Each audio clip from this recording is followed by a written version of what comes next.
En La voz del gran jefe, como en tantos otros libros tuyos, revisás la historia. ¿Por qué revisar la historia? Bueno, creo que vale la pena porque creo que hay muchas cosas no dichas, particularmente en el caso de San Martín hay omisiones muy importantes que tienen que ver con su función política, su pensamiento, su gusto por la música, por la poesía, por la literatura, por la filosofía, su excelente gobierno en Mendoza, su excelente gobierno en Perú, las persecuciones de que padeció, ¿no? Esos enemigos mortales que tenía Alvear y Rivadavia, que lo quisieron matar, ambos. Yo documento en el libro sendos atentados fallidos contra San Martín, muy poco conocidos. Hablo y publico un inédito de Alvear, que es un apócrifo en realidad, porque Alvear escribe como si fuera San Martín, para inculparlo de una cantidad de crímenes absolutamente falsos. Y todo esto, increíblemente, 200 años había quedado oculto, había quedado tapado, porque la historia oficial se dedicó a proteger a estos dos popes del liberalismo que fueron Alvear y Rivadavia, ¿no? Pensá que la Avenida Libertador de Buenos Aires hasta 1950 se llamó Avenida Alvear, ¿no? En Mendoza, la provincia más sanmartiniana, junto con Corrientes, supongamos, pero creo que Mendoza más, el departamento de San Martín, la provincia se divide en departamentos, está rodeado por un lado por Rivadavia y otro por Alvear. Es decir, el maltrato a la memoria de San Martín ha sido muy grande y de ahí la voluntad, por lo menos personal, de cierta reivindicación de un personaje que todos aman aparentemente, todos nombran, pero muy pocos conocen, ¿no? ¿Y cuánto tiempo hay que dejar pasar para revisar la historia? ¿O se puede revisar la historia en la actualidad también? Se puede revisar la historia en la actualidad con criterios históricos, digamos, porque si no, para eso está el periodismo, digamos, ¿no? La historia que lo hará bien o mal, digamos, como la historia también, pero hace poco estuve en Europa en cátedras de historia inmediata, cuyo tema estábamos en noviembre, por ejemplo, el tema era Siria, historia del conflicto sirio, que es algo que está aconteciendo, ¿no? En el momento. ¿Qué tiene para aportar la historia? Bueno, ¿qué es el partido Baas?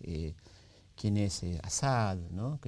¿Cuál es el contexto histórico en el que se produce la noticia de lo que está transcurriendo en desarrollo en este momento? O sea, que la historia puede ocuparse del presente siempre respetando los marcos históricos, ¿no? Nosotros no competimos con el periodismo, son profesiones diferentes.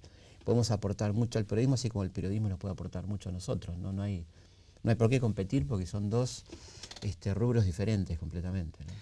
Y en ese orden, ¿qué lugar crees que va a ocupar en el futuro el proceso, el kirchnerismo, o en la personalidad de la expresidenta Cristina Fernández de Kirchner, y por qué no Mauricio Macri, la sucesión? Bueno, Mauricio Macri recién empieza, o sea que suponemos que va a ocupar un lugar importante como el que ocupó el kirchnerismo por estar en 12 años en el poder desde ya, y haber producido cambios importantes y haber provocado un debate muy profundo y un enfrentamiento profundo en la sociedad a partir de políticas muy disruptivas en algunos casos, ¿no? Entonces creo que el lugar lo tiene asegurado el kirchnerismo en la historia, y a tal punto que tenemos una producción bibliográfica impresionante en estos 12 años, yo creo que más de 200 libros que hablan del tema a favor, en contra, donde ya hay un relato del kirchnerismo, mayoría periodísticos, ¿Históricos? ¿Cuándo se vienen? pocos históricos, mayoría periodísticos y de ese blanconegrismo, ¿no? O todo bien o todo mal,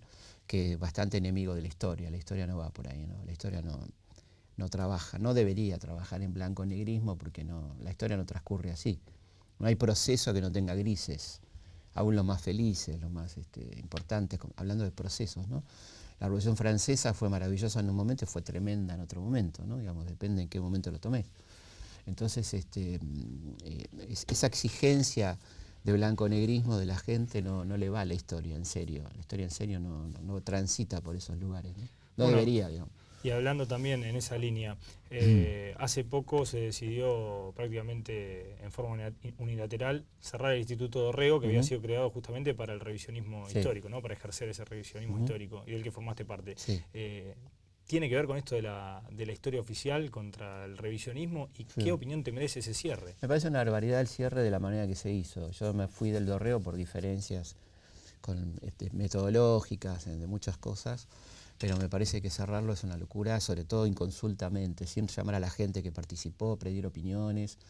El argumento que se dio es un argumento falaz, que que es un instituto histórico que hace ideología, como si no la hiciera el Instituto Mitre, como si no la hiciera la Academia Nacional de la Historia, cuyo directorio se declaró favorable al presidente actual, digamos. Entonces, es absurdo el motivo que se dio, ¿no? Sí, otra cosa sería que hay que revisar las cuentas o ese tipo de cosas que son completamente válidas, pero cerrarlo inconsultamente me parece un error gravísimo.